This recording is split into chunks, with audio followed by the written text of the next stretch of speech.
So this video is part 2 of our hunt for any sign that Jenn actually had any maternal instinct. I wouldn't say it's a assessment of Jenn as a mother, because that is an insult to mothers everywhere. So let's call it an investigation into if Jenn had any maternal instinct, because then that's no insult to anyone else. Now, first of all, I apologise. I am way behind in responding to people's comments. It seems that the pup much prefers to come up and chew my hands rather than chew any one of the bag of chew toys that we purchased for him over the weekend. It makes it really hard to type answers when you have a pup trying to chew your fingers. I will get to those comments though. Okay, so in this video, I'm looking at interviews from the 29th and from March the 1st. Now, in going through and putting all this together ready to run, I've discovered that all the March 1st clips that I've used, having transferred them from my iPhone across to my iPad for this video, during the transfer process they seem to have gotten a bit jumbled, so they are slightly out of order. That said, given that they are all standalone clips, I don't think we need to worry too much about them being out of order, because we're not worrying about looking at a timeline or looking at any sort of narrative. We are looking at Jenn and looking for examples of what we could consider as being maternal, as opposed to what is far from maternal. So on that note, let's just jump in. When the deputies first talked to you, when you were reporting her missing, yeah, you remember writing a statement? Yes. Okay. In that statement, you say you saw Maddie.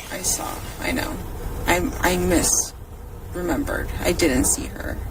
Okay. I wanted to believe I saw her, but I didn't. But when you're talking to the deputy on his body cam, you describe what she's wearing.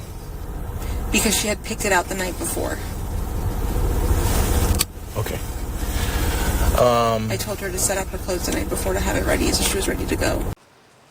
I'm sorry, but how can you possibly misremember the final occasion that you saw your child? You're not going to imagine something that didn't happen. The last time you spent with your child is going to be indelibly etched in your brain. You're going to remember it so clearly. So to say that she saw her and then turn around and say, no, I misremembered, I call BS on that completely.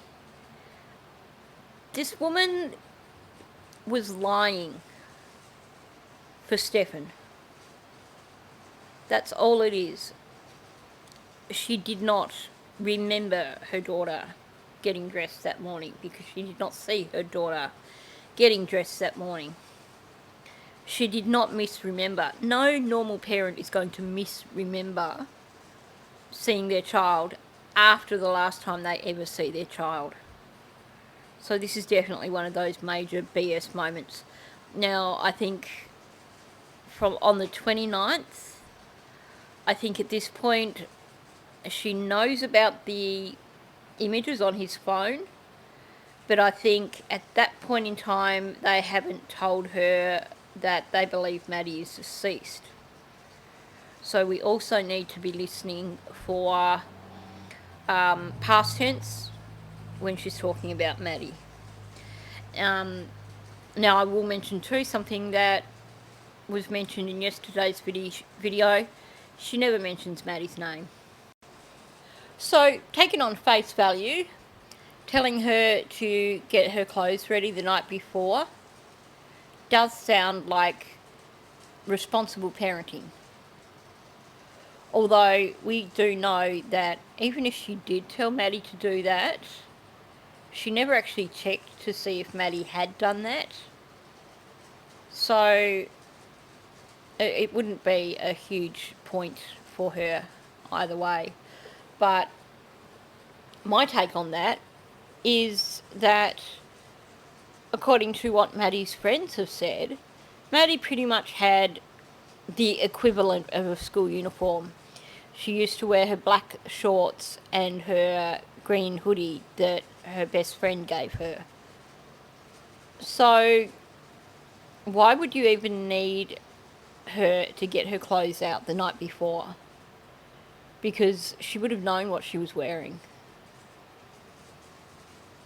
It just makes me question whether Jenn is just saying that because she thinks that's what a responsible parent might do, or whether she did actually suggest it. We don't know because Jen's a liar and Maddie's not here to tell us otherwise. He is on medication.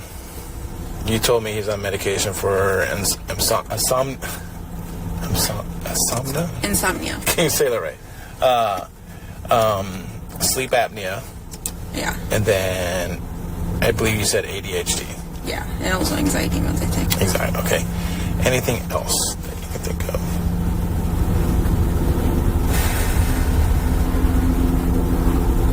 He did have, I think, a vial of, I'm not sure if it was Viagra or Cialis, but one or the other. Now that's disturbing to me on so many levels. Her talking about him having a vial of one or other of the booster juices, let's call them. Because she was sending Maddie upstairs to sleep with this guy. A guy who was known to have difficulty sleeping and who was quite often awake throughout the night. Jenn was not having a relationship with this guy. He was not in a relationship with anyone else. So the booster juice had to have been either for his own entertainment, let's say, or for use with someone.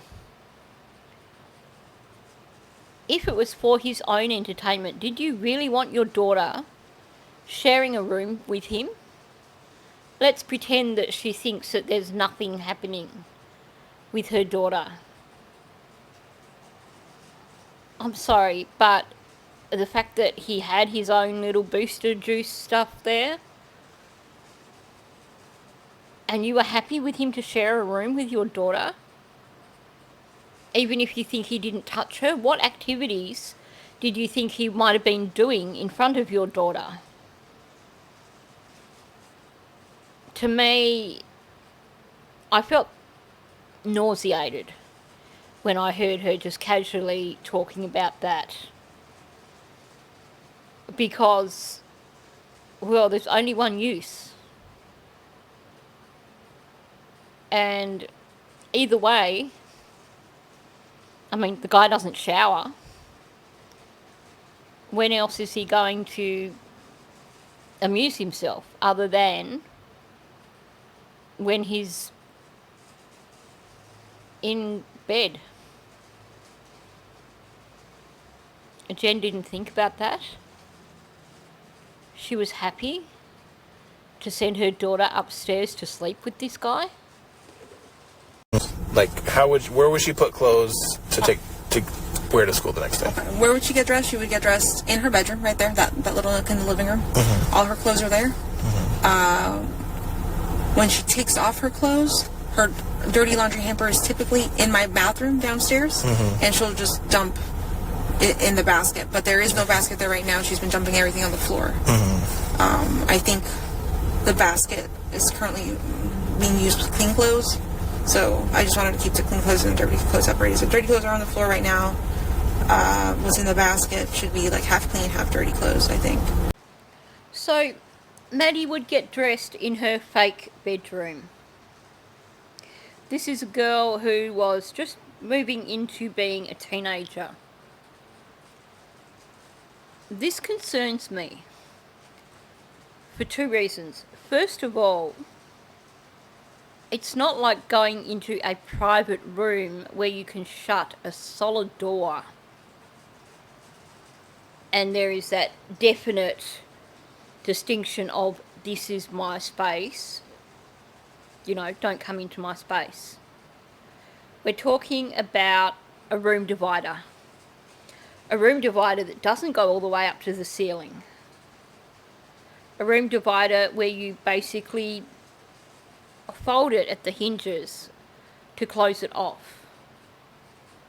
And we know that at the time that Maddie would be getting dressed of a morning, that's when at least one of the flatmates would be getting herself and her preteen son ready to start the day.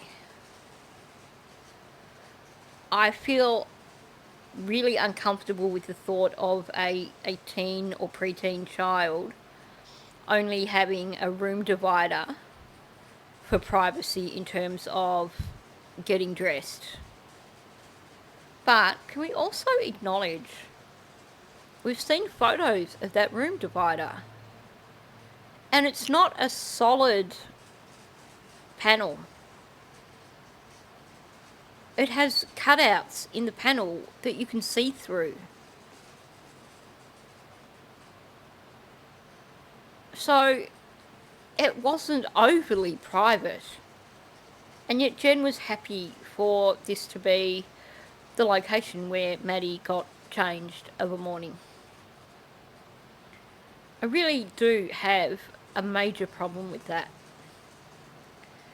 As for, and then she puts her dirty laundry in a hamper in the bathroom, or she just dumps it in the bathroom.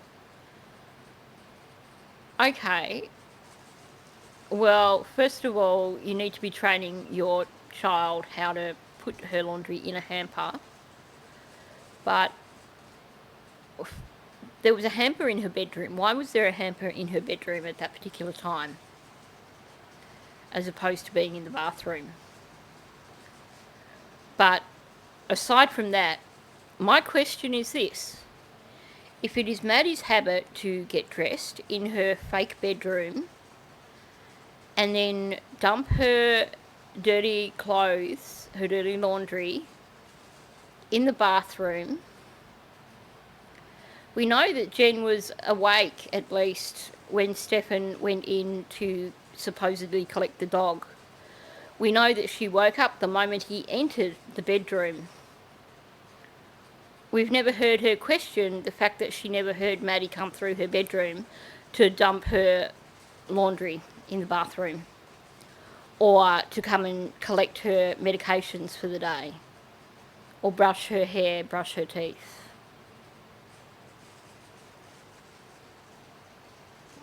This is not what I would expect from a responsible parent. Wouldn't you, if your child has gone missing, first of all, if you woke up and your child had supposedly been taken to school by your partner, and you think, hang on, did she have her medications? Did she brush her teeth? Wouldn't you message your partner and say, did she do all these things? Did I sleep through this? There's never been any mention from Jenn in relation to Maddie not having gone through her room at any point that morning.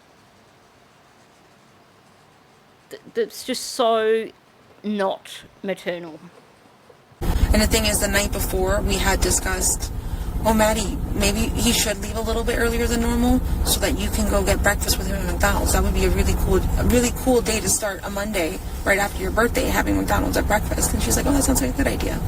So, Now, when she says it like that, she makes it sound like she is a caring parent who wants to extend the experience of her daughter's birthday and just make it that little bit more enjoyable since Stefan wasn't there on the day of her birthday.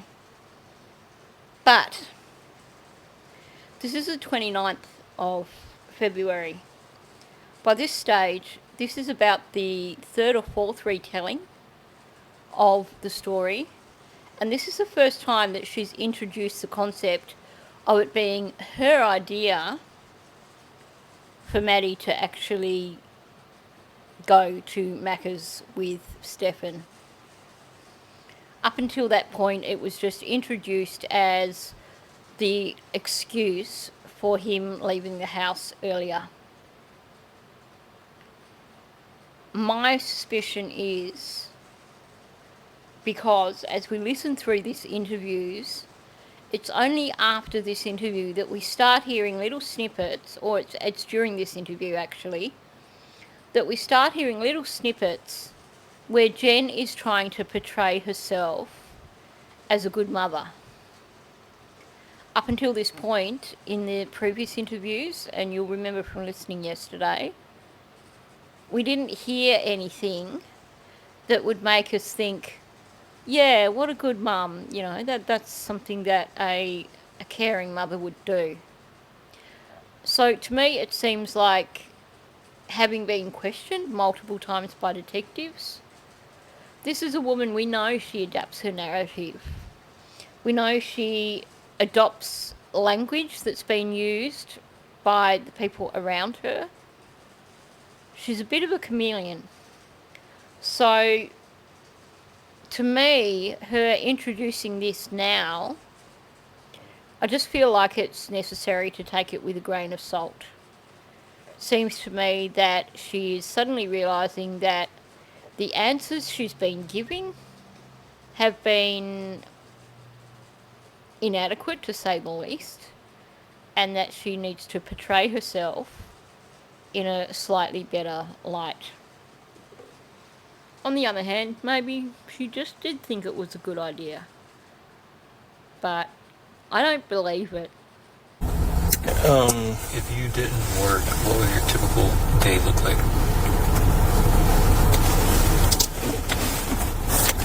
My entire day was focused around Maddie. On a normal basis? Mm-hmm. Okay. I would wake up first thing in the morning, make sure she was ready, make her breakfast, get her backpack and water bottle ready.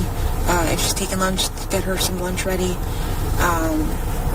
This is me doing this while she's getting ready. Walk the dog, come back, make sure she takes all her medications before school, take her to school, come back. I typically have a bunch of doctor's appointments to go to often, so I'm either at doctor's appointments. If I'm not at doctor's appointments, I'm just here at home, probably napping, resting, just waiting until it's time to pick her up from school again. She was my entire life. Everything I did was, my everyday was for her. Okay, I will admit that 12 is that in-between age where some parents are still making lunch for their children when they're that age. Other parents expect them to prepare their own lunches at that point. You know, expecting them to start to take a bit of responsibility in everything. So, according to Jenn, she was super mum of a morning. She did all these things for Maddie, preparing her lunch, putting her drink bottle in her bag, making sure Maddie takes her medications, you know, all that. So, if she is such a conscientious mother who makes sure that Maddie goes to school fully prepared, once again, why is there no talk of Maddie's medications on the morning that Maddie went missing? Jenn never asked Stefan, did Maddie have her medications? Jenn hasn't said, I don't recall her coming into my bedroom to get her medications. And yet supposedly Jenn did everything for Maddie. Maybe she was one of those mothers who did everything for their child. I'm not overly convinced. I suspect that, especially when you consider that Maddie spent a lot of time at Yolanda's as well. I wouldn't be surprised if Yolanda had actually taught Maddie to organise herself of a morning, and that Jenn has introduced this to make herself look better. Maybe, maybe not. As for her whole day evolving around Maddie, the way she describes it, basically she gets up of a morning, she gets Maddie organised, takes Maddie to school, comes home, does nothing. Unless, of course, she has a medical appointment. And then she goes to her medical appointment, comes home and does nothing. And then she goes and picks up Maddie from school and comes home and does nothing. So is that really about her day evolving around Maddie? Or is it about Jenn just being too lazy to get off her ass and do anything other than what is expected of her? She has no choice but to take her daughter to school and pick her daughter up from school, because otherwise she would have the authorities on her back. Clearly, Stephanie can't take Maddie to school of a morning because Maddie goes to an out-of-area school, whereas Stephanie's children didn't. So, unless Maddie was staying with Yolanda, after one moved out, the only person who could take Maddie to school was Jenn. So she was only doing what she had to. Does her day evolve around Maddie? Well, if you're a parent, if you're a stay-at-home parent, your day evolves around your child. Wouldn't your day then also include collecting your child's laundry and doing a load of washing when it reached a point of being pretty much a full load of washing? Because those photos that we've seen, in those photos, I reckon there must be like 3 loads of washing at least in various locations around that house. So for someone whose whole world evolved around her daughter, it sounds like it evolved around doing the bare minimum for her daughter. Maybe we can give her points for possibly doing all this before school stuff for Maddie. But I think it's outweighed by the fact that she was essentially, it appears, sitting on her ass for most of the day and doing nothing. In one of the interviews, she actually did say to the detectives that Maddie could do her own laundry. Did Maddie have to do her own laundry? Was the laundry left on the floor until people ran out of underwear? I just... What she's saying clashes with what we've seen of the apartment and what we know of Jenn as an individual. I think I can count maybe on one hand how many times she's gone upstairs to sleep with him alone, because I wasn't comfortable with it. I was like, no, this it doesn't look right, like it just doesn't seem right, like I'm not comfortable with it. Maddie, you gotta sleep with me. And I've told him that.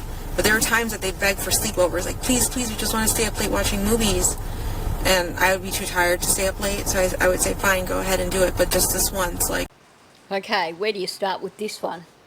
Aside from, what everyone has already said, and that is that, well, it should never have occurred. Maddie should not have been going upstairs alone with this guy. But, first of all, Jen's saying she allowed it because she was tired. And she wanted to go to bed and sleep. Okay, but Maddie was a 12-year-old. At the oldest. Because she only turned 13 just before she went missing. So we're talking about a 12-year-old child. And at that age,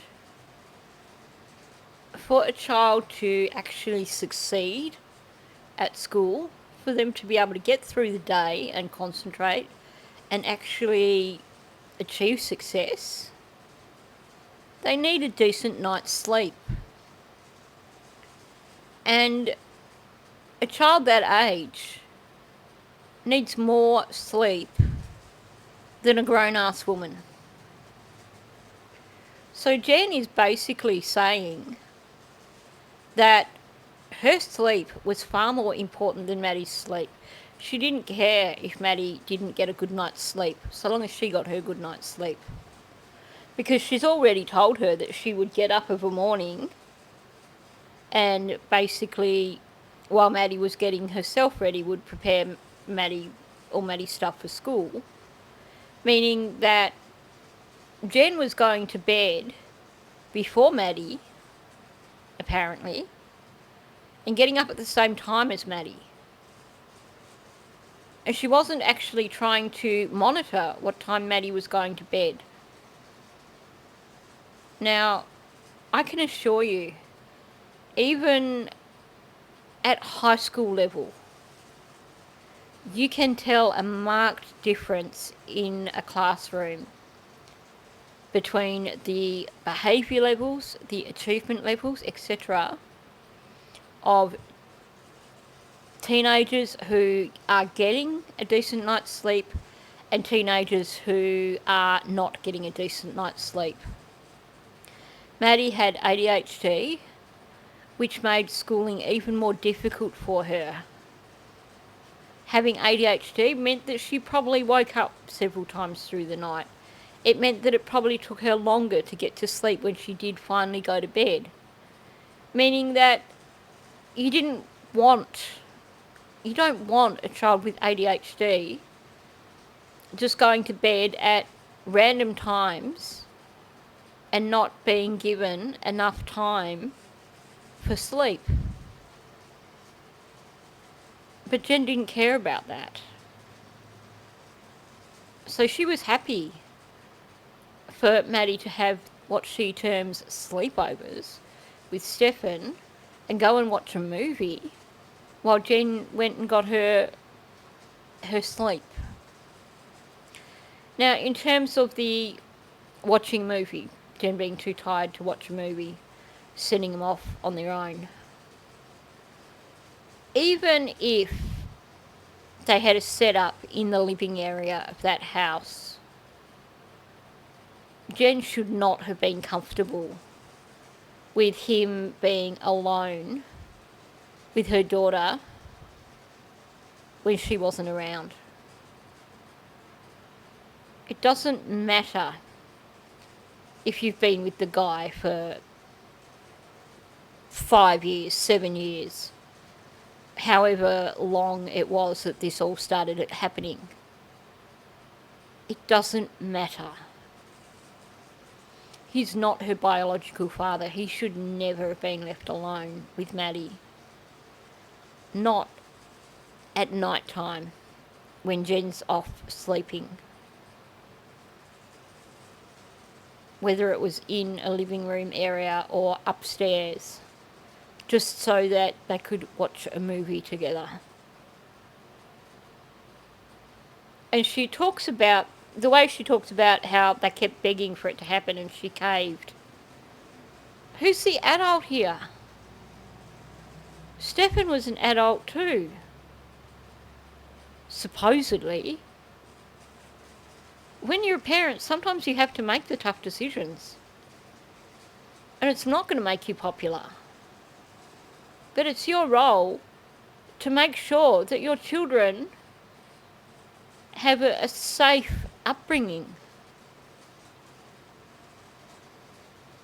And to say, yeah, sure, okay, I don't like it, but you can have a sleepover with this adult man, is not doing that.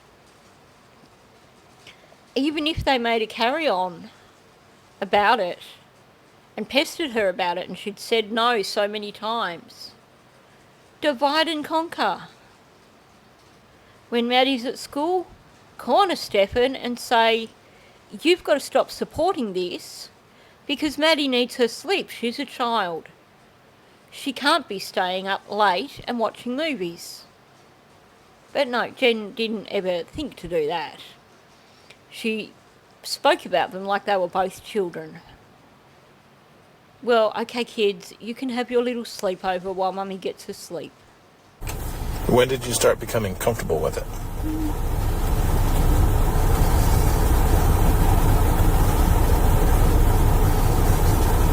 I don't know if I was ever comfortable with it.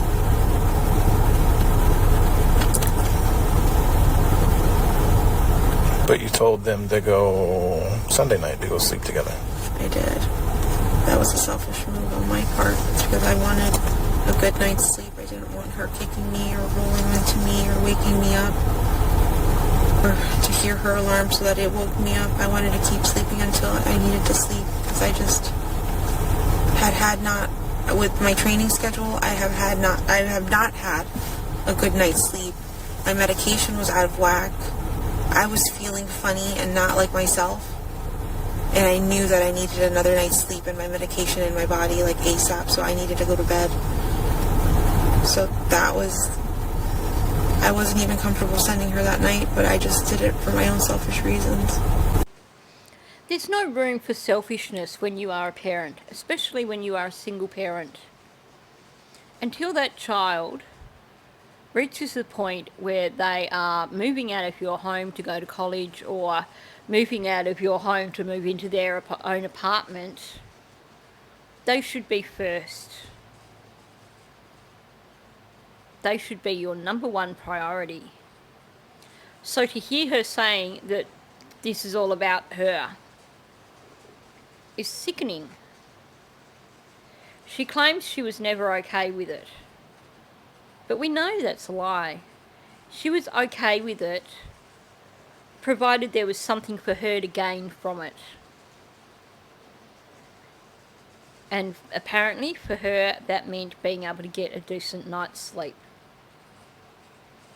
Again, she's so concerned about getting a decent night's sleep for herself, but there's no concern over getting a decent night's sleep for poor Maddie. She would much rather put Maddie at risk of harm than interfere with her own sleep patterns. Well, this is a person who wasn't working. If Maddie woke you up through the night, then after she goes to school, you could come home and nap. Oh, wait. That's what Jen was doing. So then why was it so important for her to not have any interruptions to her sleep?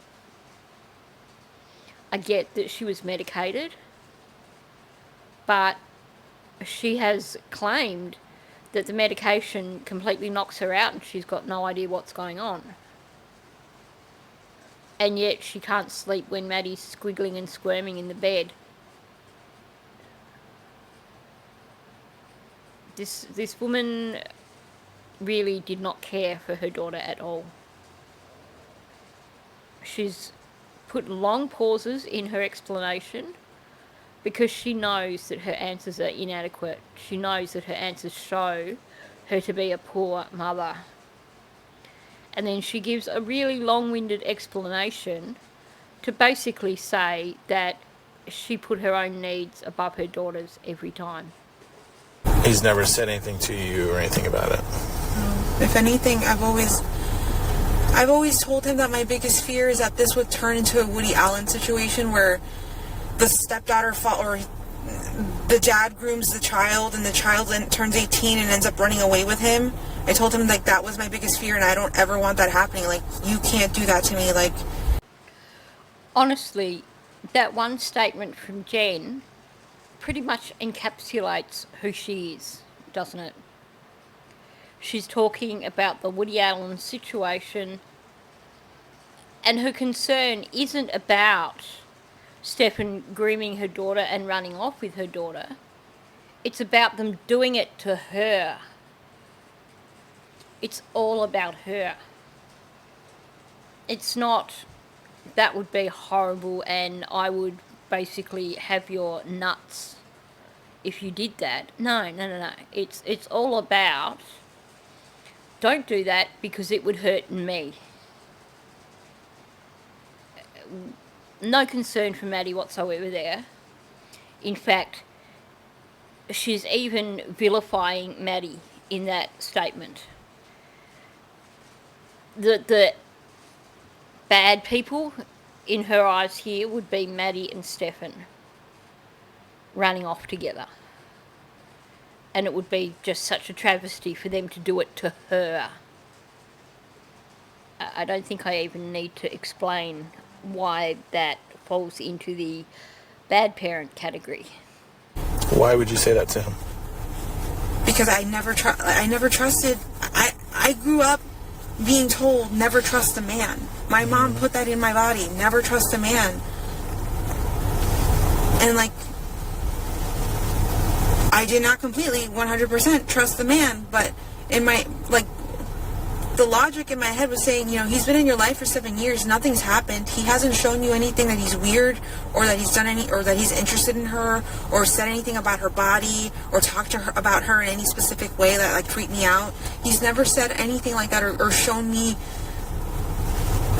any of those signs, so I thought I could trust him, that he was safe, that he was a good guy, and that he was taking care of my baby and loved her the way I loved her, but I was wrong.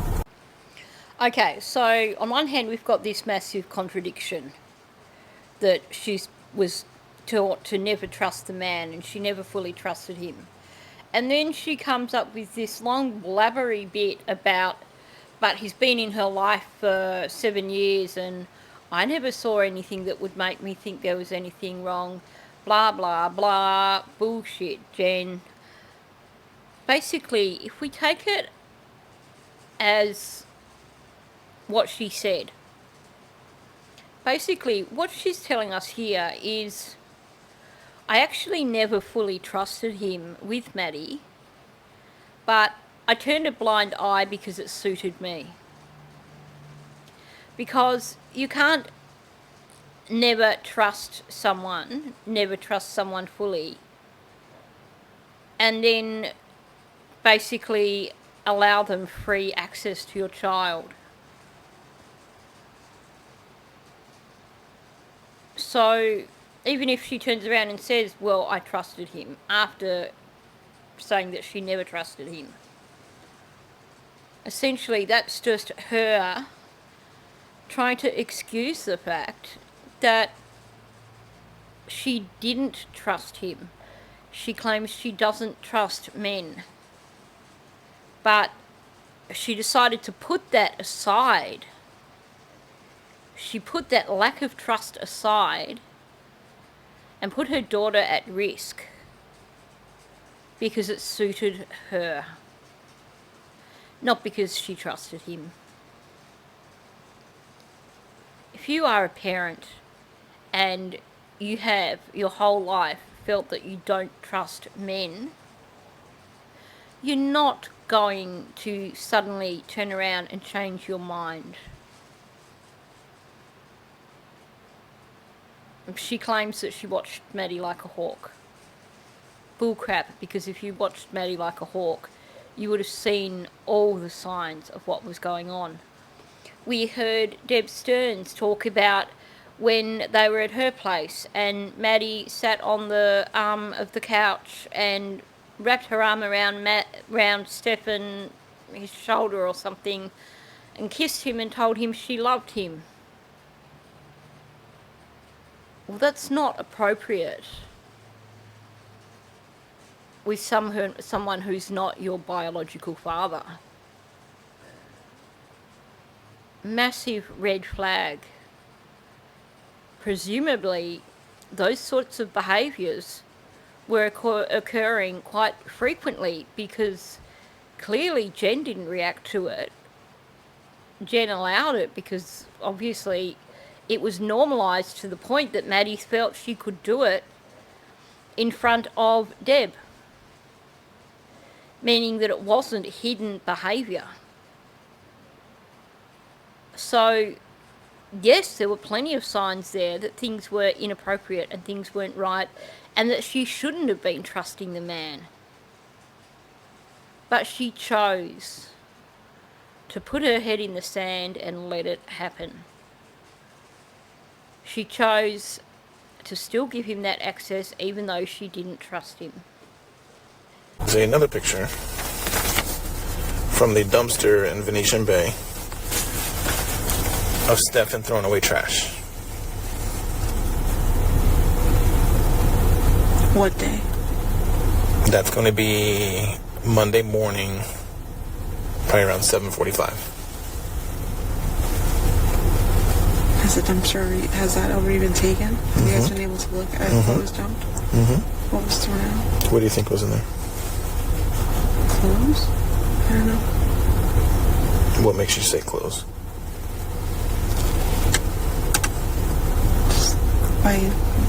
I can't tell what he's holding. I don't know if it's a plastic bag full of stuff or... Inside of that bag is Maddie's backpack, Maddie's school computer, and one of her Crocs.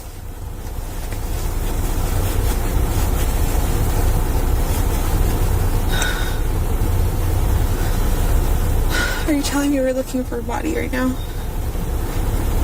We're looking for Maddie, absolutely. 100% we're looking for her. Now, like him or hate him, Chris McDonough from the interview room was basically, he worked in card. He was one of these people that his job was dealing with missing children. When Summer Wells went missing, there was something that he said that has stuck with me ever since. And this was in relation to, if you remember, Don and Candace both kept referring to Summer in the past tense.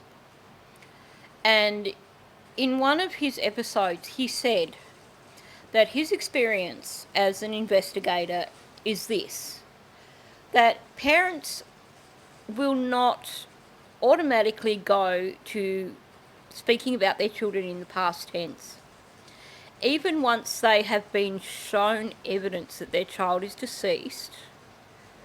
It is not something that they can come to readily. And he said, you can have some parents who 6 months down the track will still be talking about their child in the present tense. It is just not a natural state for a parent to be thinking about their child in the past tense. Now, here we haven't had her specifically speaking about Maddie in the past tense, but we have something that to me is even worse. And that is, at this point in time, like I said, she's been shown the CSAM material. She's been shown one or two images that were on his phone and told about that. They have not said, we believe Maddie is deceased. And I know that now because this gives us context. So when they show her images of him throwing things away in the dumpster, first of all, her reaction to that is just so wrong. She actually wants to find out what they know. It's not a case of, what the heck has he done? Let me get at him. I want to speak to him. I want to know what he's done. No, it's about, have the dumpsters been collected? Do you know what was in the bags? In other words, is there a possibility that the dumpster was collected and you have no idea what was thrown out just then? And then they tell her what was in the bags. Now, at that point in time, she should be going ballistic. What has he done to her? Where has he taken her? Let me at him. I want to know where my daughter is. But no, she doesn't jump to that. Straight away, she jumps to the idea that her daughter is deceased. which actually contradicts her later statements when she says to them, until I see a body, I'm not going to believe it. And yet straight up here, she says, you mean we're looking for a body? And the detective corrects her and says, yes, we're looking for Maddie. Not, we are looking for a body. This is far from normal in terms of maternal. I was reading through comments. I took a break in the middle of working on this video, and someone's comment to my question with the last video in terms of what kind of mother was Jenn, and their comment was the birthing type. In other words, she gave birth to Maddie. That's where her commitment ended. No normal parent jumps so readily to talking about their child as a body. Has she had any changes in her behavior in the past few years?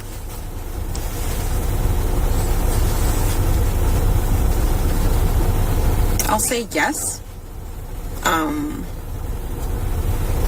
But it was all around where puberty hit, and like the typical teenage, the attitude, the sass, the talking back, the disrespect, the pushing boundaries. She was very much doing that.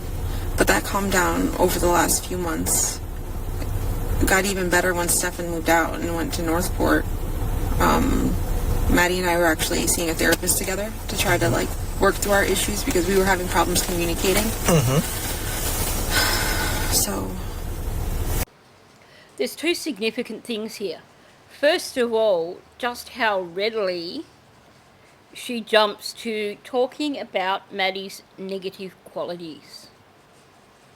She's talking about her being sassy, answering back, and, you know, pulling out all the negative qualities that she possibly can. And then she says, well, you know, we were having counselling. But there's nothing positive at all. You can tell the sort of disdain that she had for Maddie at that point in time. She really made it sound like she didn't like Maddie at all. And I know, heck, I have times, my youngest niece is in her 20s, and I can remember when she was 16 and some of the comments I used to make about her to my sister sometimes because of her behaviour. But it was more along the lines of, I can't wait till she goes out of this phase. It's frustrating, but I understand it. There's no sense of understanding here from Jenn. She resents Maddie's behaviours. But the other significant thing here that I actually find incredibly distressing is her acknowledging that Maddie was so much better after Stefan moved out. And yet, in one interview, she's saying to the detectives that they wanted Stefan to move back in with them. And at the same time, while she's acknowledging that Maddie was so much better after Stefan moved out, she was happy to send Maddie upstairs again to sleep alone with the guy. No mother is that dumb. Now, if you have seen a marked difference in your child's behaviour, your child's attitude, after a person has been removed from their life, why aren't you having conversations with your child and saying, you seem so much happier now that Stefan's gone? Talk to me about this. What's going on? And why would you consider bringing him back into the equation, knowing that he's the problem in terms of her attitude and her misery. Because that's what Jenn has acknowledged here. She has acknowledged that Maddie was having problems because of Stefan's presence.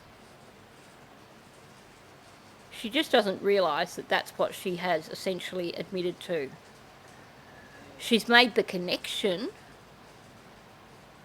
but she hasn't vocalised it outright. She hasn't said to the detectives, well, I know that Maddie is happier when Stefan's not around. Because that wouldn't help her situation right then and there. She's so busy standing up for Stefan that when she lets these little things slip, she has to just gloss over them. She doesn't want people to notice what she said. Did she disclose to you about her... Has she had a period yet, do you know? Yeah. Did she disclose to you about that? Yes. So do you know her regular... Cycle? I usually put it... She usually tells me when she gets it, and we put it in an app. Mm-hmm.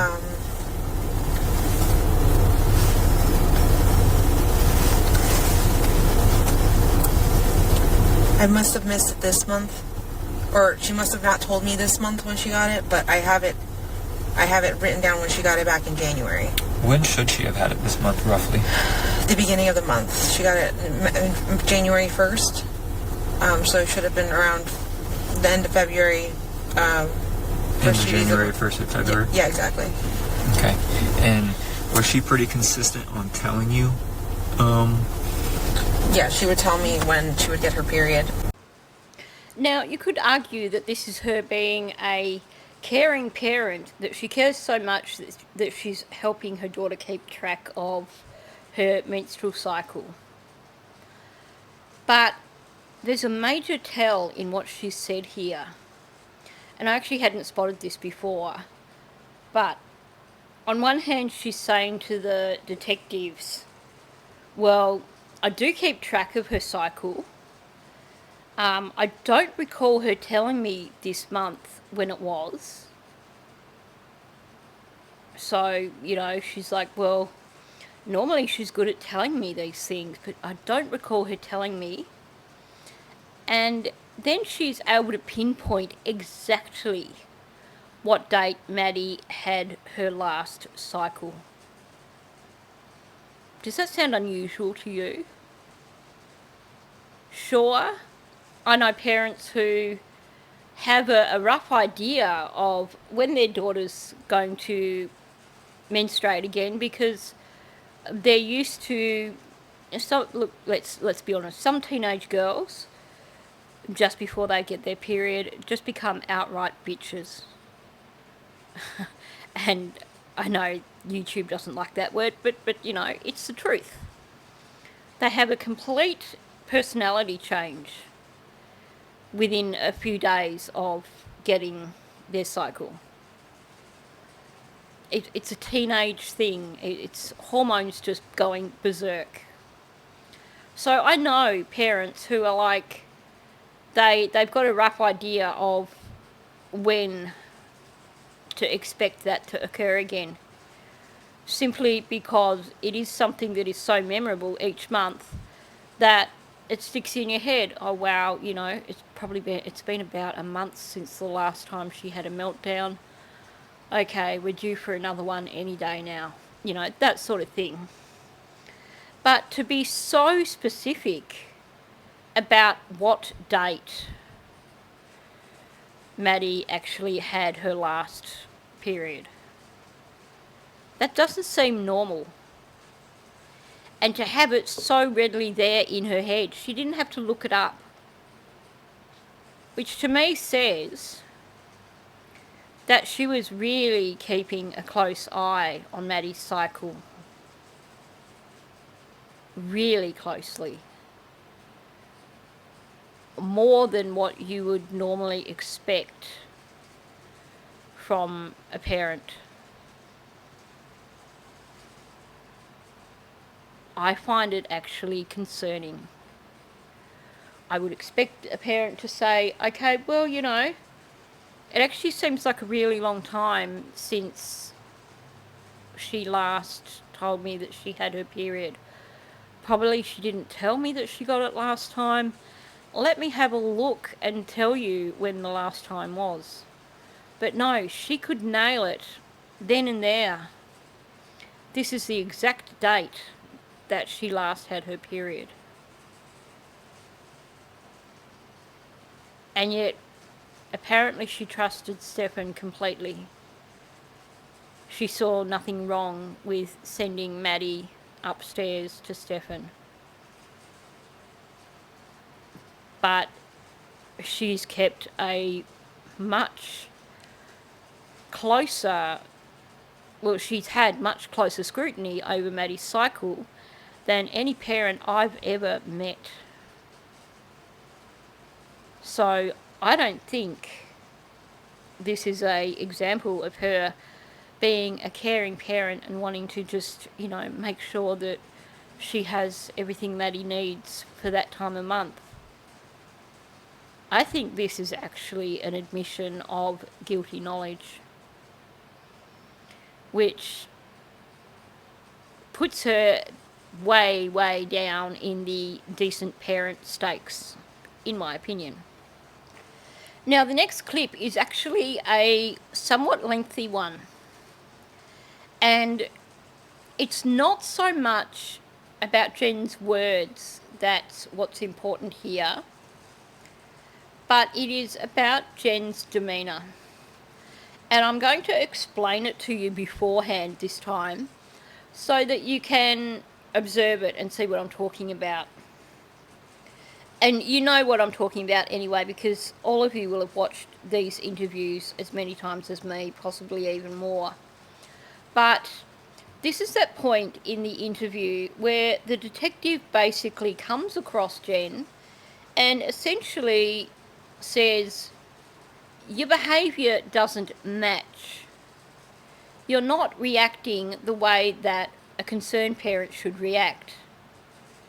And essentially saying to her, we think you're complicit because your behaviour, your demeanour, none of this seems normal for a parent whose child is missing. What you get here is a progression. So you get a progression in the way she's reacting because she has to put on this act for the detectives. She knows that they've called her out and now she needs to up her game and basically try and perform a little better to get her message across. So let's listen to this one. I don't know what you want me to say or do, or just want my daughter back. And this is exactly what I was just talking about. We are literally having a conversation right now about Maddie possibly being dead. Yeah. And you have yet to shed a tear. But when I mentioned to you that you were crying violently almost. Do you understand what I'm saying? Because that was physical proof. That was proof of what was happening. That destroyed me. Until that picture of her asleep or not asleep in the car is not proof to me until I see a body. I have hope that she's still alive. But I don't know. With what you're telling me, I'm starting to fucking doubt everything. But I can't tell you why I broke down over one, and I'm being really serious now.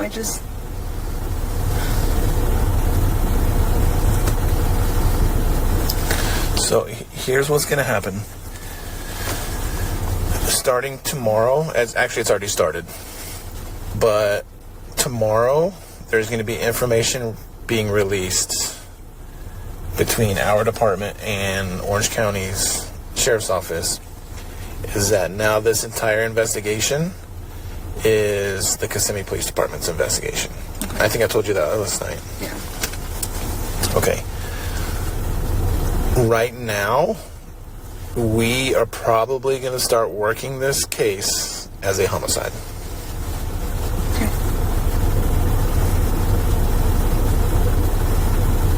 Because he's in jail right now for...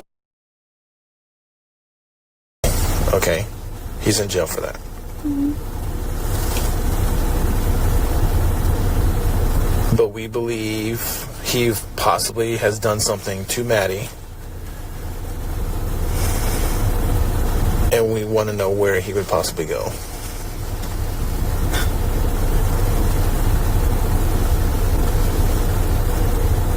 Now, this is going to be a very difficult situation. But do you have any knowledge of what he has done with her?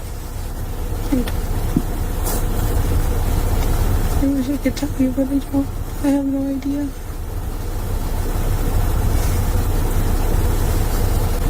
I wish I knew. I wish I knew I would tell you.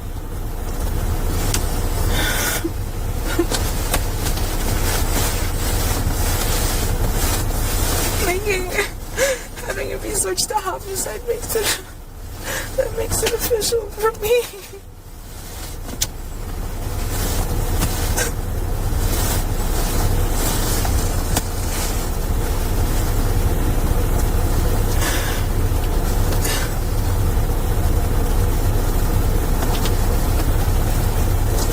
Is there any more images you could show me? Not at this time, no.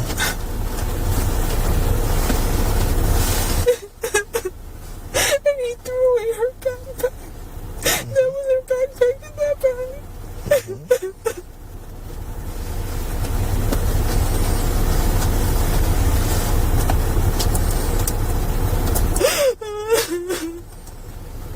How long does somebody go to jail for this? Please tell me. It's so much. If he did something to her that led in her death, yeah, he's going to prison for life.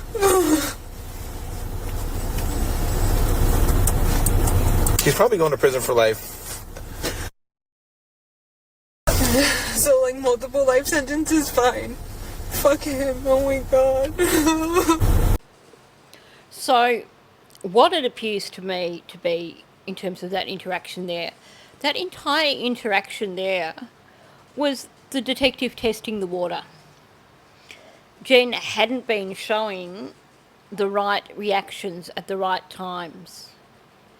And he was going to work his ass off to try and get her to show an appropriate reaction. He upped the ante and he said, we are now working this case as a homicide. You get a long pause from Jenn, and you get that high-pitched voice. I wish I knew, all that. But it doesn't sound genuine. You can tell from the noises she's making that she is trying to work herself up into an emotional state. It's like a child trying to manipulate their parents to buy them the teddy bear at the shop. I'm sure we've all seen that, or we've all been at the receiving end of that. And they become very loud with their fake crying. And basically, it's all noise. And you can tell from the sound of it that it's so fake. But they think they're being convincing. And that's what Jenn has done here.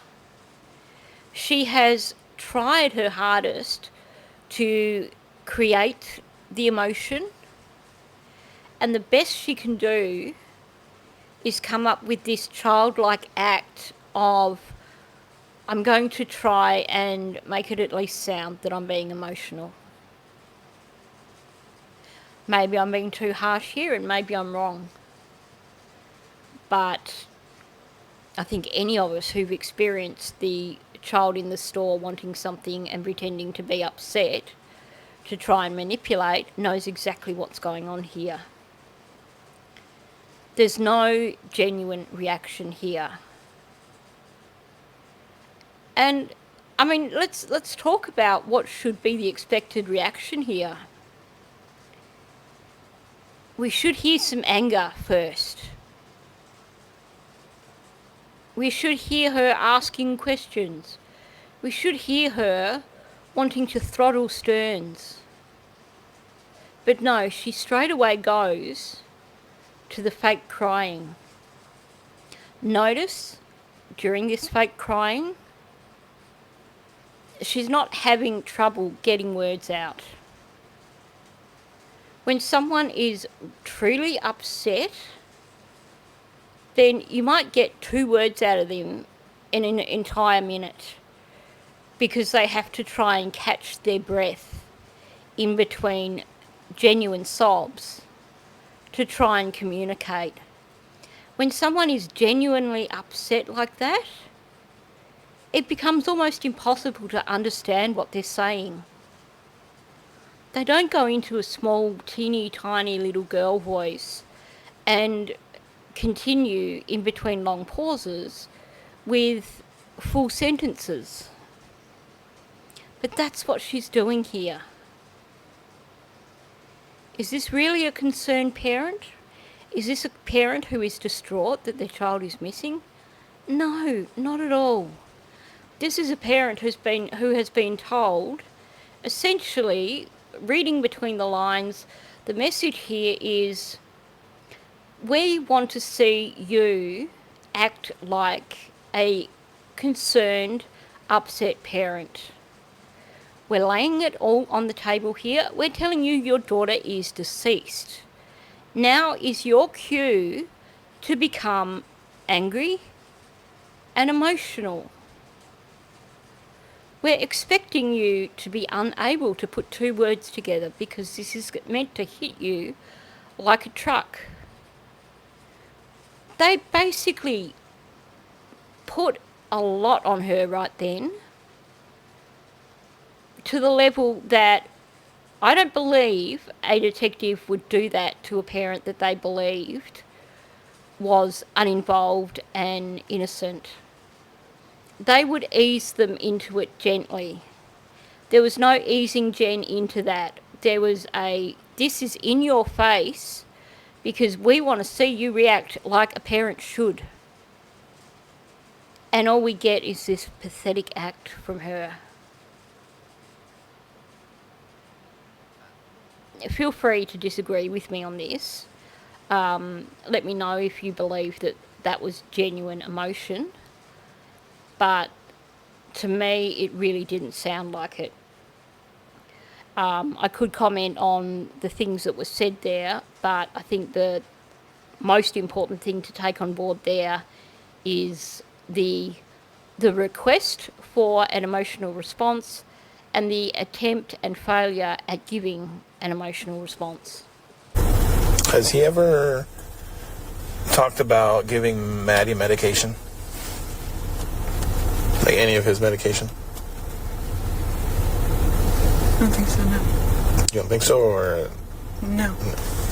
Okay. Have you ever given her any of your medication? She's got her own anxiety medication. Do you double check her medication? When we give it to her? Yeah. I make sure I grab the bottle or she grabs the bottle, but like somebody's got eyes on her, grabbing the pills and taking them. Like, it's a tag team situation. She's not allowed to take them alone. So we just make sure that we watch her, because I don't want her to accidentally grab the wrong bottle and accidentally take Adderall before bed, because that sounds like a terrible idea. So I guess you could look at that in 2 different ways. Now, obviously, if she was taking medications at school, then it would be necessary for the medications to be kept like in the office or something, presumably, and she would have them under supervision as a 12-year-old. At home, is it a case of Jenn being a super caring, cautious parent who wants to make sure that her child isn't taking the wrong medications? Or is this her infantilising her, basically? Maddie's not capable of knowing the right medications to take.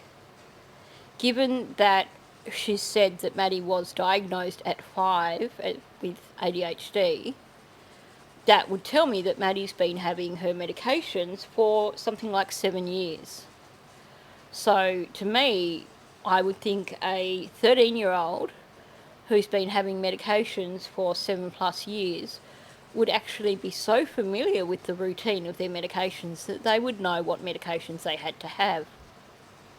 Unless, of course, they were reluctant when it comes to medications. I can think back to when I was growing up as someone with asthma. When I was a child, I used to get bronchitis a lot because of my asthma. A cold would nearly always turn into bronchitis. And, of course, when you get bronchitis, you have to have that hideous flavoured medicine that is so disgusting, that pink cloudy stuff that just tastes so gag-worthy. And so I think, had I been expected to take that of my own accord, I probably wouldn't have done so. So I know that I was always given reminders of, you need to take your medicine now. Was I fully supervised? No, it was more of a case of, well, probably enough to the point of watching and going, just throw it back, yep, good stuff, you've had it all. So I can see the reasoning there, and maybe it is, for once, a sign of responsible parenting, or maybe it is her wanting to control Maddie's medications. Maddie wasn't adequately medicated. For her to be falling asleep at school, that tells me that her medications weren't right. Meaning that either she hadn't been taken in for a review as she got older, or she wasn't getting all the medication that she was most meant to get. I think the point that the detective made about her being so particular about Maddie's medications and being so particular about making sure that Maddie took her medications properly, and yet not really bothering to worry much about Maddie going upstairs with Stefan, is a really good point. It just seems like a complete contradiction. And to be saying that, and I know people, I've said this before, and people have said, well, it would be a bad thing. She's saying here that she wouldn't want her to take Adderall before she went to bed because that would be bad. Okay, I would think my number one concern for a child who was taking Adderall and hydroxyzine, my biggest concern would be over her taking too much hydroxyzine before bed. Sure, it would suck if she had too much. If she had Adderall before bed, she probably wouldn't sleep. She probably wouldn't be able to go to school the next day. She would be too exhausted.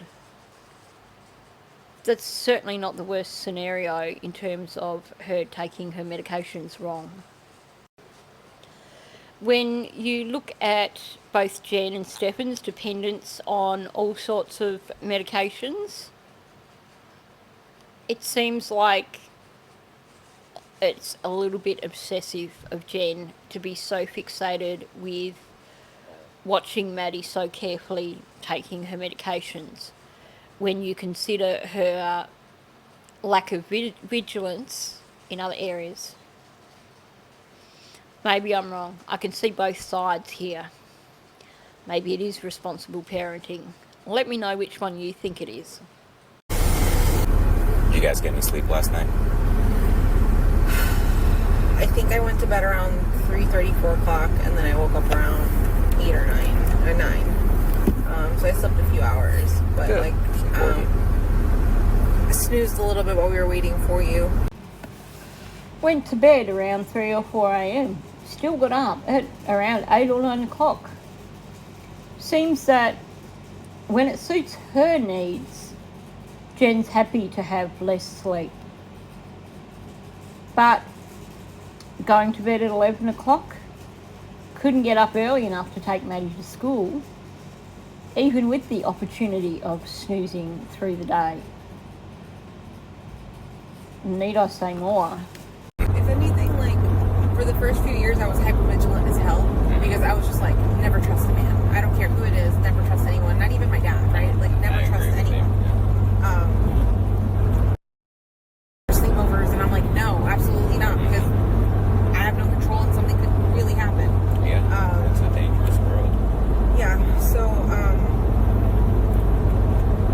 I was very vigilant for the first few years of how he would interact with her and what he would do, and I would question if anything was weird, but nothing ever was truly weird. I'm just like, okay.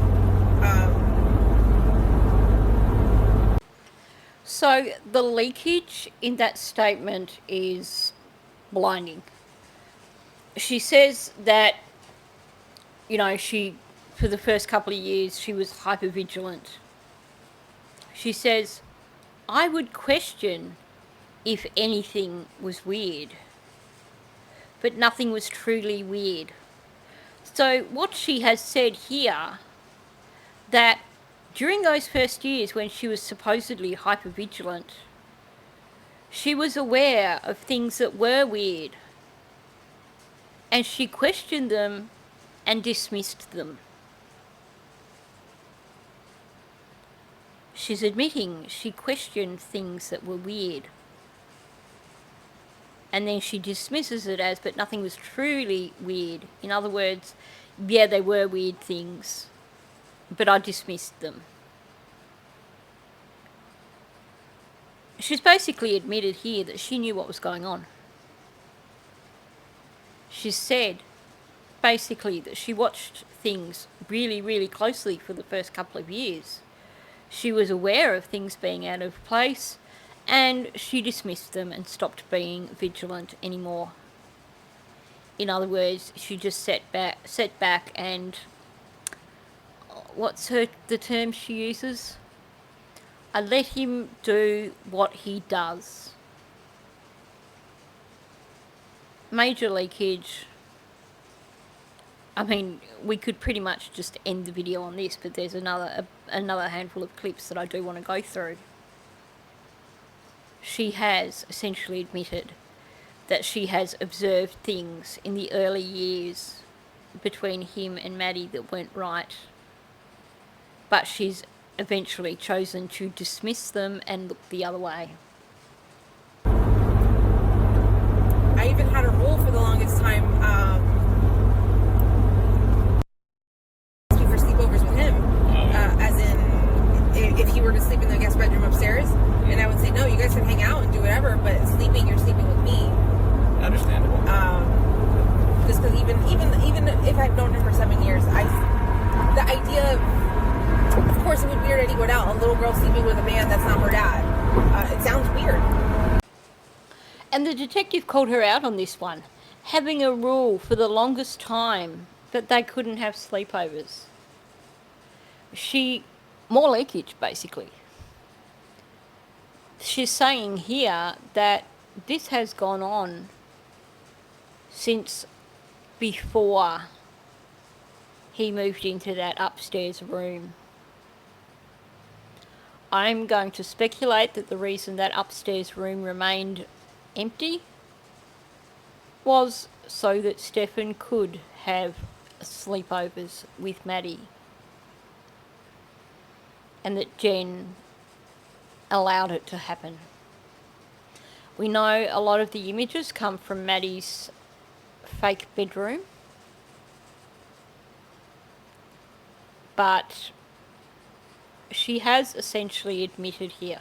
When you say for the longest time, well, that basically throws her whole argument out the window of it was a fairly recent thing and I've only allowed it a handful of times.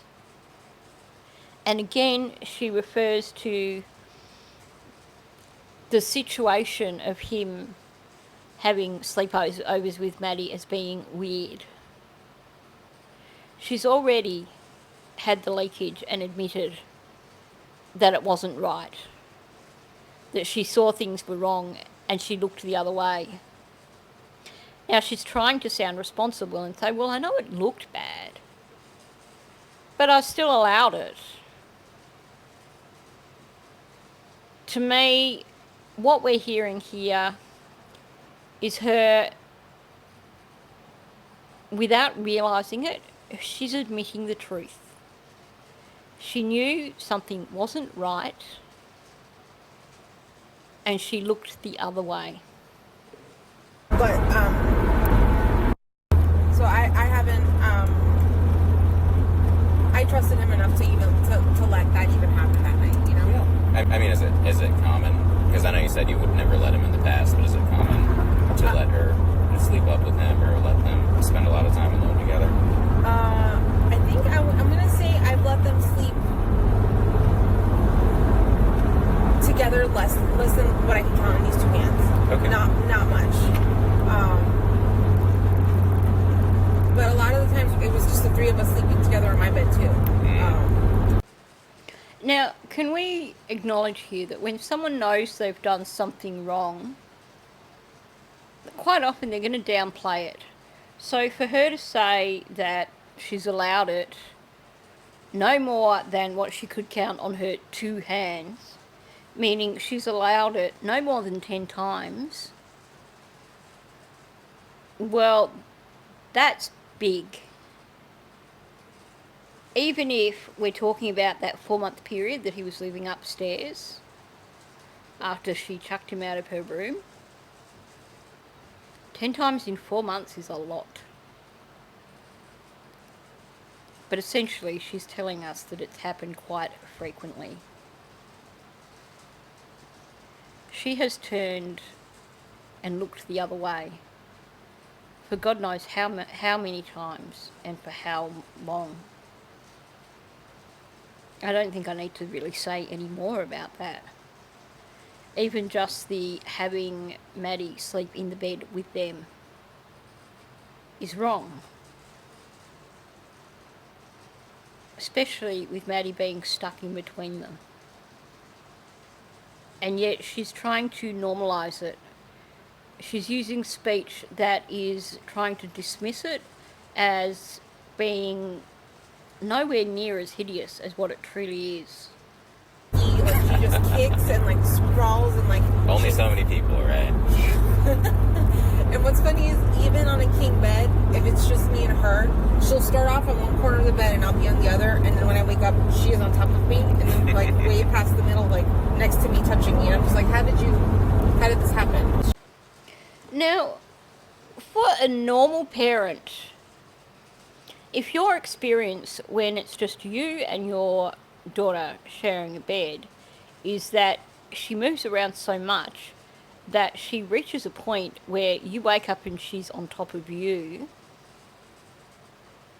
wouldn't that make you extremely nervous about this child being in the same bed with an adult male, regardless of whether or not you were there? Because if she thrashes about and rolls about and Jen wakes up at times with Maddie on top of her, well, couldn't that still happen with Stefan? Chances are it was happening with Stefan, which is so inappropriate, so wrong, and yet it was acceptable for Jen. You have an ADHD child who, because of her ADHD, moves around a lot in the bed when she's awake and when she's asleep, and you're going to put her in a bed with a grown-ass male, knowing full well that there's a good chance that she's going to end up wrapped around him at some point during the night. She never liked being alone. She never liked sleeping alone. Ever since she was a baby, like I tried sleep training her, and that was a complete failure.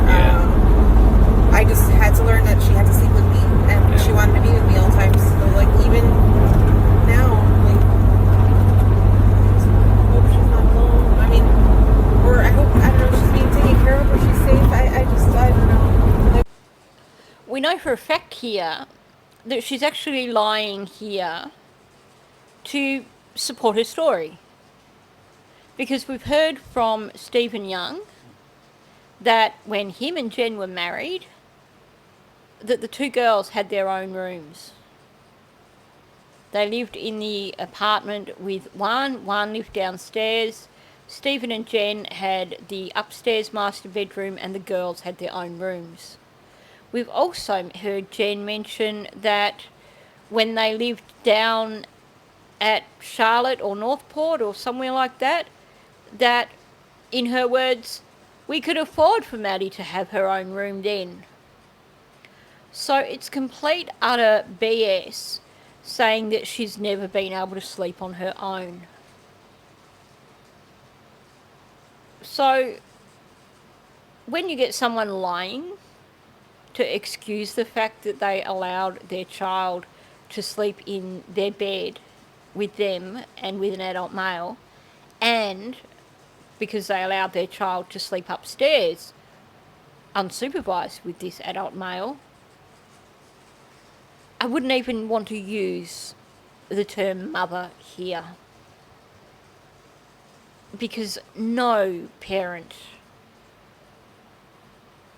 no normal parent would consider that acceptable.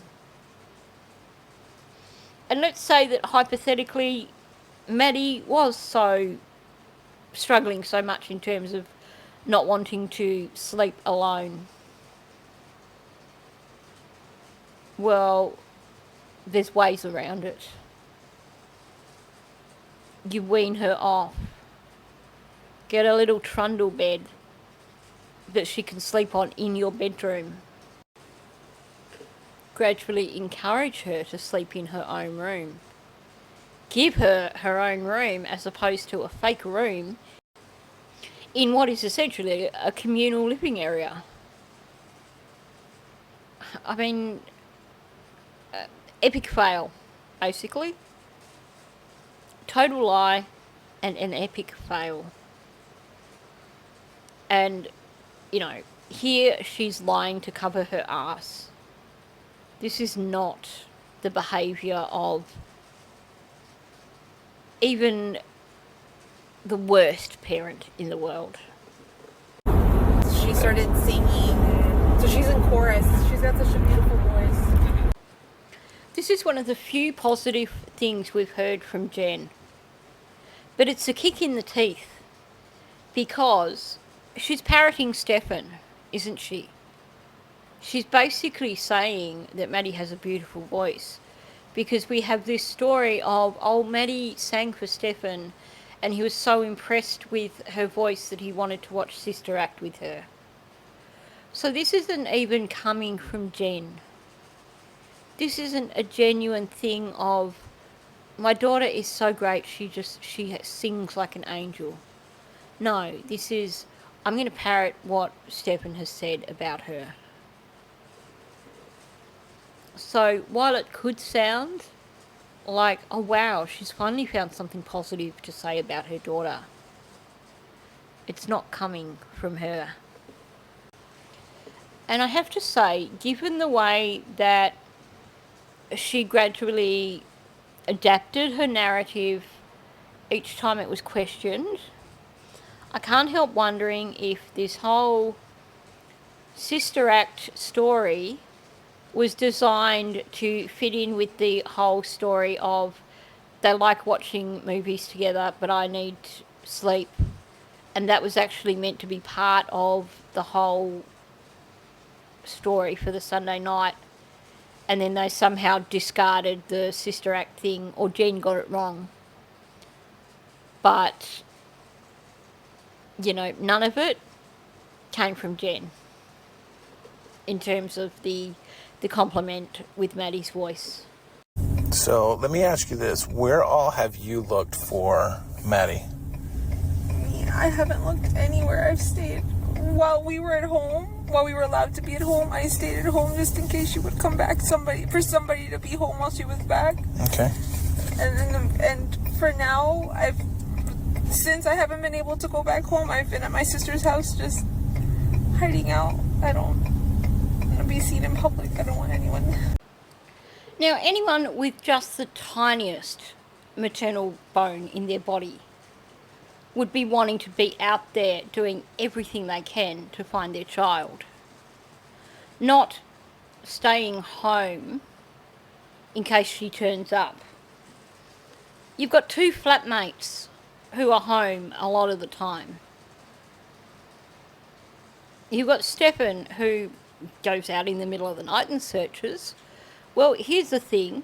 If he's searching out in the middle of the night, why don't you search during the day and he can stay at the house and wait? But of course, she then completely blows her whole story out the window, because she's like, and then when I was at my sister's place, I just didn't want to go out in public. So it's actually got nothing to do with needing to stay at the house. It's about doesn't want to search. What does that tell you about her concerns for Maddie? Either she doesn't care where her daughter is, or she knows where her daughter is, so she knows there's no point in searching, because she doesn't want her daughter to be found and the truth to come out. It blows my mind. It truly does. So I haven't gone out looking for her because I don't know where to search, and the only place I thought of where to search would be Chico Creek behind her school because of the whole woods comment, but you guys have been doing that and I didn't want to get in the way of that. I don't want to search because I don't want to get in the way of other searches. Says no parent ever, except for Jenn Soto. Most parents would be saying, I want to see for myself, I want to look for myself, and just be certain that they haven't missed anything. I'm going to tell you about a case that's occurred in Australia. Some of you will have been aware of it if you've been with my channel for a while. And this is the Samantha Murphy case. So, a little over 12 months ago now, Samantha went out for a run, a morning run. And she was meant to meet up with family around 11 o'clock for like brunch. But she never returned from her run. And about a month or so later, they arrested, now this is a 50-something-year-old mother. About a month or so later, they arrested a 22-year-old man, Patrick Stevenson, for her death. Now, he's not spoken up and said where he put her. All they have found so far is her mobile phone, which had been thrown into a dam, and when the water in the dam receded, the phone was found in the mud. And they've actually got data from that phone. We won't know what that data is until it goes to trial. Meanwhile, Samantha's been missing for 12 months, and Victorian police have done multiple targeted searches, so searches based on intel, based on data, etc. They've had specialist dogs come from other states to help with the search. They've covered so many areas in Ballarat trying to find Samantha's remains to bring her home for her family, and they haven't stopped searching. But you know who else hasn't stopped searching? Samantha's husband, Mick, has, over the past 12 months, continuously gone out to all the various state forests that are around the area, and on his own traipsed through those forests looking for the remains of his wife. Now, that's not even a father looking for his child. That's a husband looking for his wife. Look at the Kristen Smart case. Kristen Smart has now been missing for, it would be heading up to, it must be 28 years now. Stan and Denise Smart are still doing everything in their power, that's her parents, to try and find Kristen's remains. Paul Flores, the mongrel that was responsible for her death, has been incarcerated now for, well, it's 2 years since the trial, and he was incarcerated for probably 12 months before that. He maintains that he doesn't know where her remains are, which is probably correct, because if you're familiar with the Kristen Smart case, basically it appears that Kristen's remains were hidden under Paul's father's deck for 20-something years. And then when they realised that detectives were closing in and there was likely to be an arrest of Paul, the remains were moved by Paul's mother, her partner, and I think Reuben had some, like the father, had some involvement in it. So it is quite possible that the mother and her partner did move the remains and didn't tell Paul where her remains are. But no one is giving up information as to where Kristen's remains are. Like I said, we're heading up to 30 years. And those parents have never given up searching. And yet, Jenn never even started. What does that tell you? I'm kind of curious. Why didn't you go search for her? I know you said that you didn't typically know where to look, but was there any other reasons why you didn't want to go search? I wanted to be at home to make sure somebody would be home if she came home. I didn't want the house to be alone.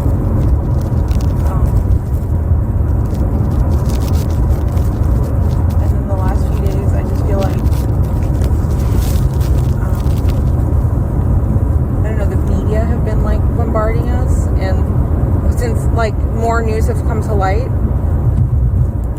it's just, I've been feeling overwhelmed with the attention, and I just need to like preserve my mental health.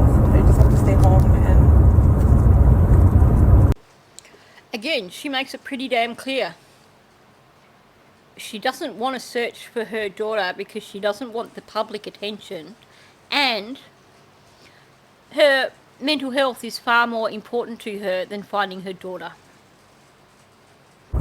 also, you asked me in the interview room about his triggers. I think triggers was like the wrong word to use because I couldn't think of triggers, but he does have a temper. Okay. He's very irritable and very negative about the world and things. Driving would piss him off. Like, depending on how people were driving around him, he'd get really irritable with that. Me nagging him would make him really irritable. Like, if I asked him to clean the house or help me with something. But,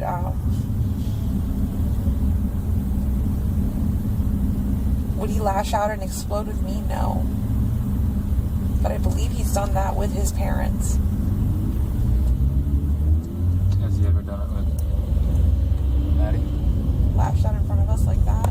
Or to her? To her? No, I don't think so, no. Has he ever got irritated or angry with her?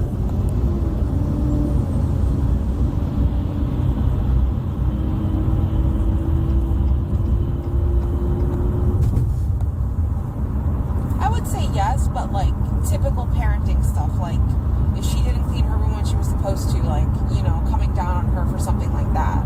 Was it like anger out of the blue or anger, like random anger? No. It was always like Maddie wasn't doing what she was supposed to be doing kind of thing, so we come down on her.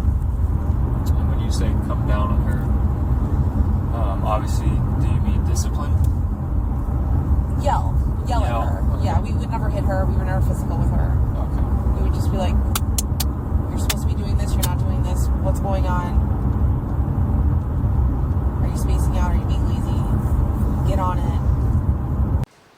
Okay, before I address the rest of what was said there, I'm just going to say this, and even if there's just one person out there that needs to hear this, please, please, please never tell a child who has ADHD that they're lazy.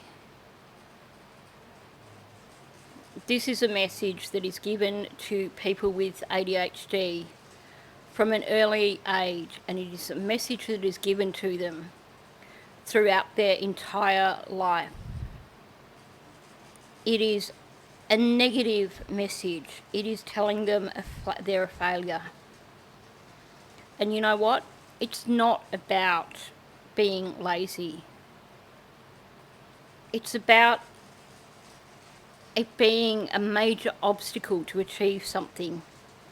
Whether it's because you are hyper-focused on something else and you can't take your focus away from doing that, or whether the task just seems too huge.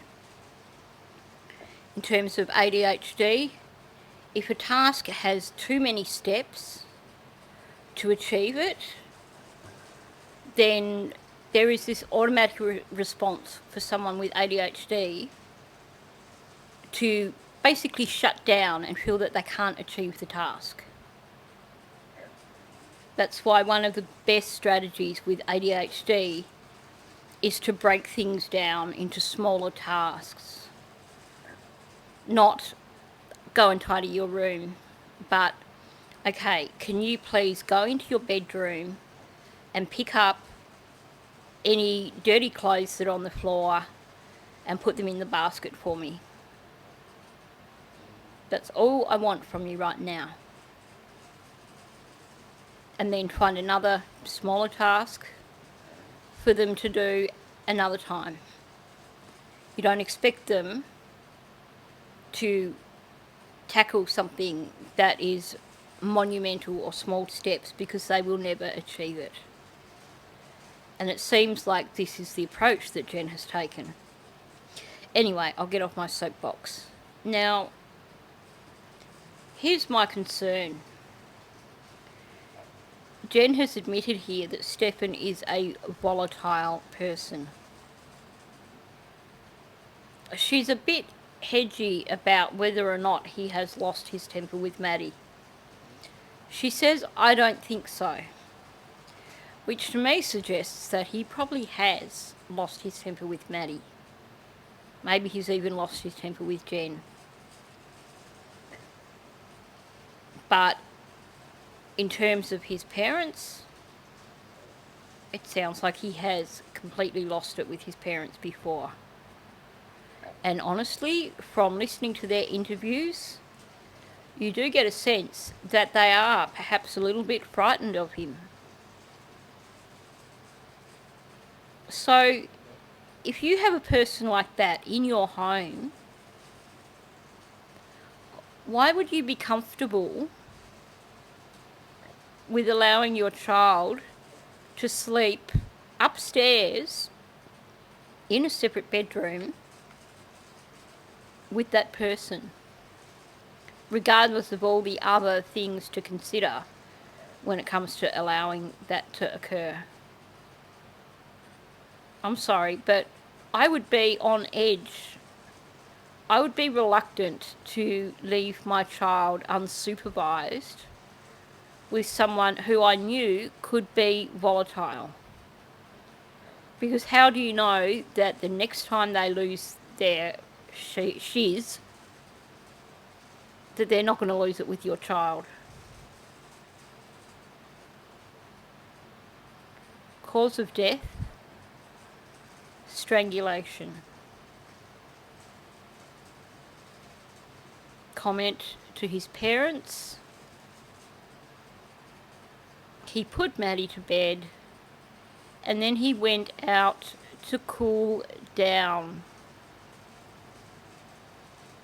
or calm down. And when he returned, Maddie was cold. There are so many things that point to the fact that for some reason, Stefan lost his temper with Maddie, and as a result, it cost her her life.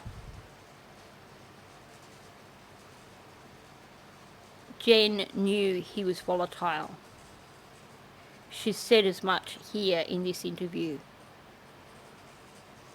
And yet she still gave him full, unsupervised access to her daughter. Is that how a normal parent would act? Oh, actually, there's an Apple laptop, but what I really wanted was, there was a black, old laptop in my closet that has all of Maddie's baby pictures from when she was born up until until I got the Apple. So I want to say like 10 years worth of pictures uploaded into it, and I just wanted to make sure I got those back, just so I had something of Maddie's, because I don't have many pictures printed out. Everything's in digital form. Now here's where I am keen to hear other people's perspectives. As I'm sitting here working on this video, on my desk in front of me is one of those woodblock photos, which actually has a photo of 2 of my previous dogs on it. On the wall opposite me, I have an illustration, I guess you could say, well, more illustration. I'm not a portrait artist, but I have an illustration that I did of my Chihuahua Amira when she was a puppy. And yes, I do have photos printed out of Amira. I haven't printed any out yet of the bub, because he's only been here less than a week. But I have printed photos of Amira and Taka. And they're my dogs. I go to my sister's place, and there are framed photos of my nieces sitting on top of the mantelpiece.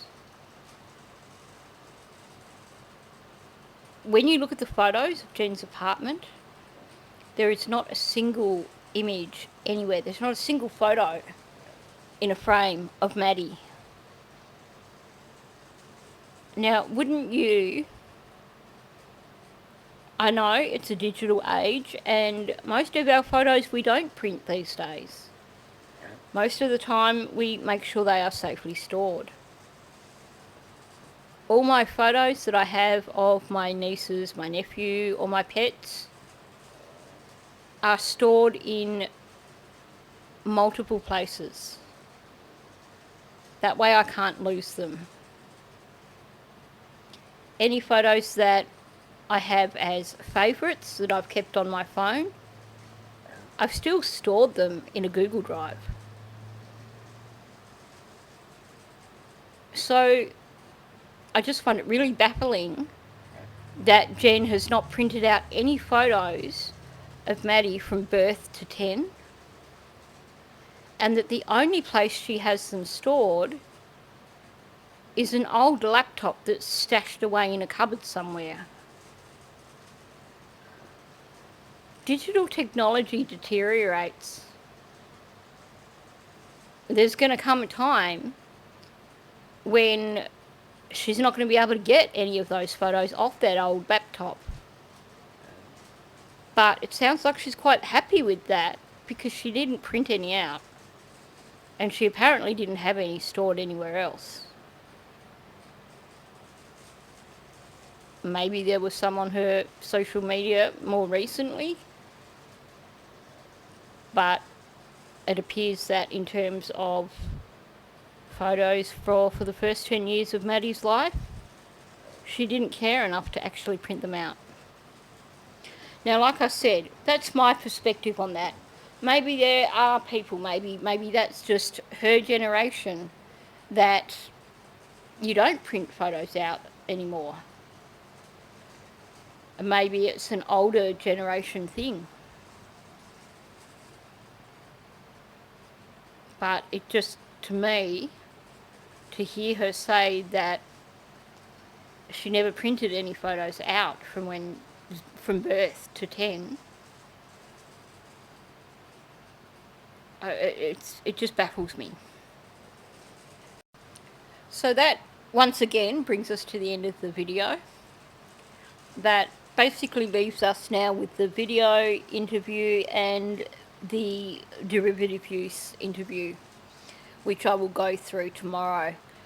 They are definitely interesting ones to go through in terms of statements that Jenn has made. Now, honestly, there's still nothing at all here that I would consider as giving her any parenting points, basically.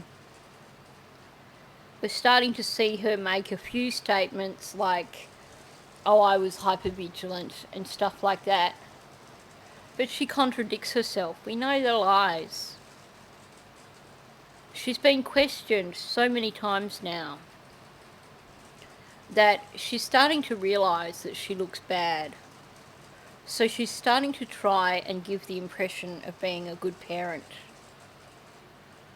But she contradicts herself so many times. I really cannot give her any points from this video, that's for sure. In fact, I would put her so far behind right now that, you know, it's just insane. I don't know where she would stand in terms of between her and Casey Anthony. I'd like to know your thoughts, but certainly she's definitely not winning in the parent stakes. So on that note, thanks for listening. If you are new to my channel, please subscribe. And of course, also please hit the like button and leave a comment, because that'll help me get this video out there into the algorithm and get seen by more people. Thank you, and I'll catch you in the next one.